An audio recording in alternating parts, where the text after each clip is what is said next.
1% இது பாக்குறதுக்கு ரொம்ப சின்ன நம்பரா தெரியலாம். ஆனா இந்த 1% தான் புதன் கிரகம் சூரியன் மேல மோதுறதுக்கோ இல்லனா நம்ம சூரிய குடும்பத்தையே தலைகீழ புரட்டி போடுறதுக்கோ இருக்கிற வாய்ப்பு. ஆமா, நீங்க கேட்டது சரிதான். நம்ப முடியல தானே?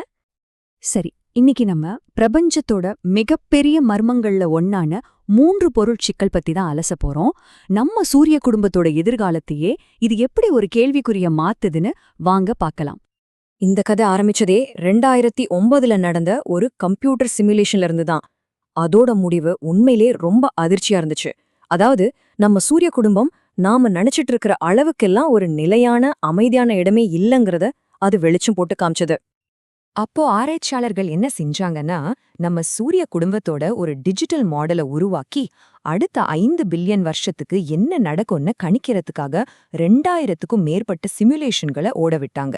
இதுல முக்கியமான விஷயம் என்னன்னா, எல்லா சிமுலேஷனும் ஒன்னு போலதான் இருந்துச்சு. ஒரே ஒரு சின்ன மிக மிக சின்ன மாற்றத்தை தவிர சூரியனுக்கும் புதனுக்கும் நடுல இருக்கிற தூரத்தை 1 மில்லிமீட்டருக்கும் குறைவா மாத்தி வச்சாங்க. வெறும் 1 மில்லிமீட்டர். இதனால என்ன ஆயிருக்கும்னு நினைக்கிறீங்க? நீங்க நம்பவே மாட்டீங்க.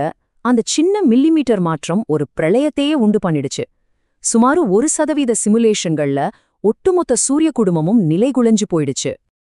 அதாவது அந்த 1% சிமுலேஷன்ல என்ன ஆச்சுன்னா, புதனோட சுற்றுப்பாதை கண்டபடி மாற ஆரம்பிச்சுது.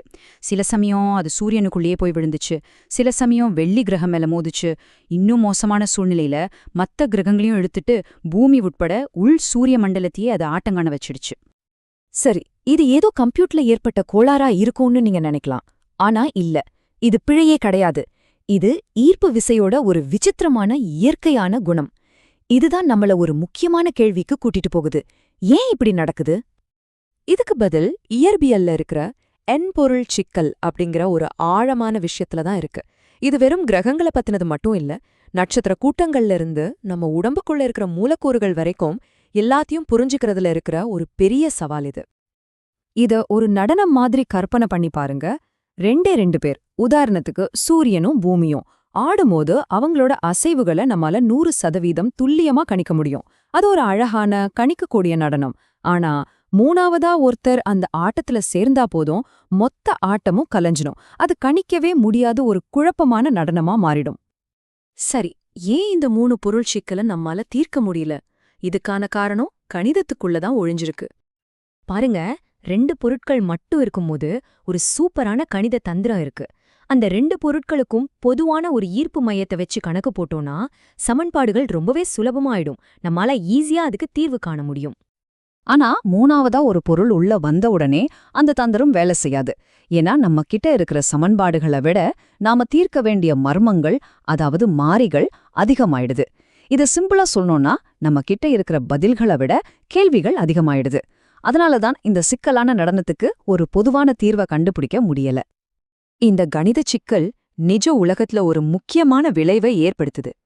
இயற்பியல் வல்லுநர்கள் இத குழப்பம், அதாவது கேயாஸ் அப்படின்னு சொல்றாங்க. இப்போ குழப்பம்னு சொன்னோன்னே அது ஏதோ கண்டபடி நடக்குதுன்னு அர்த்தம் இல்ல. அதுவும் இயற்பியல் விதிகளுக்கு கட்டுப்பட்டதுதான். ஆனா ஆரம்பத்துல ஏற்படுற ஒரு சிறிய மாற்றம் பிற்காலத்துல மலை போல பெரிய கணிக்க முடியாத மாற்றங்களுக்கு வழிவகுக்கும். நம்ம புதன் கிரகத்தோட அந்த 1 மில்லிமீட்டர் மாற்றம் செஞ்ச வேலையும் இதுதான். இன்னும் சிம்பிளா சொல்லணும்னா, ஆரம்பத்துல ஒரு சின்ன தள்ளுனா போதும், அதுக்கப்புறம் என்ன நடக்கும் யாராலையும் சொல்ல முடியாது. குழப்பமான அமைப்புகளோட அடிப்படை இதுதான். சரி, எல்லாம் இவ்ளோ குழப்பமா இருக்குதுன்னா அப்புறம் எப்படி விஞ்ஞானிகளால செவ்வாய்க்கு விண்கலம் அனுப்ப முடியுது? நல்ல வேளையா இந்த குழப்பத்தை சமாளிக்க சில வழிகள் இருக்கு. அதுல 2 முக்கியமான முறைகள் இருக்கு. ஒன்னு, சூப்பர் கம்ப்யூட்டர்களை வச்சு தோராயமான தீர்வுகளை கணக்கிடுறது. இன்னொன்னு, கட்டுப்படுத்தப்பட்ட 3 பொருள் சிக்கல்னு சொல்ற ஒரு புத்திசாலித்தனமான குறுக்கு வழியை பயன்படுத்துறது. இந்த 2வது முறை ரொம்பவே புத்திசாலித்தனமானது. இப்போ 3 பொருட்கள்ல 1 மட்டும் மத்த 2ஐயும் விட ரொம்ப ரொம்ப எடை குறைவா இருந்துச்சுன்னா அதோட ஈர்ப்பு விசைய நம்ம கண்டுக்காம விட்டுறலாம்.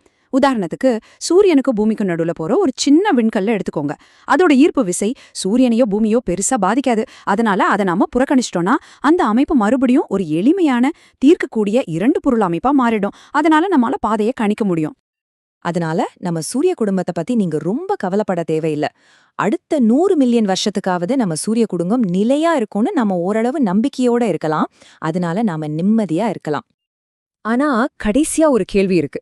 நம்ம பால்வெளி மண்டலத்தோட ஏதோ ஒரு மூலையிலிருந்து ஒரு நட்சத்திரம் நம்மள நோக்கி வந்துகிட்டு இருந்தா என்ன ஆகும்? அப்போ நம்மளோட எல்லா கணிப்புகளும் தவிடுபொடியாயிடும் இல்லையா? பிரபஞ்சம் எப்போதுமே நம்மள ஆச்சரியப்படுத்த தவறதே இல்ல.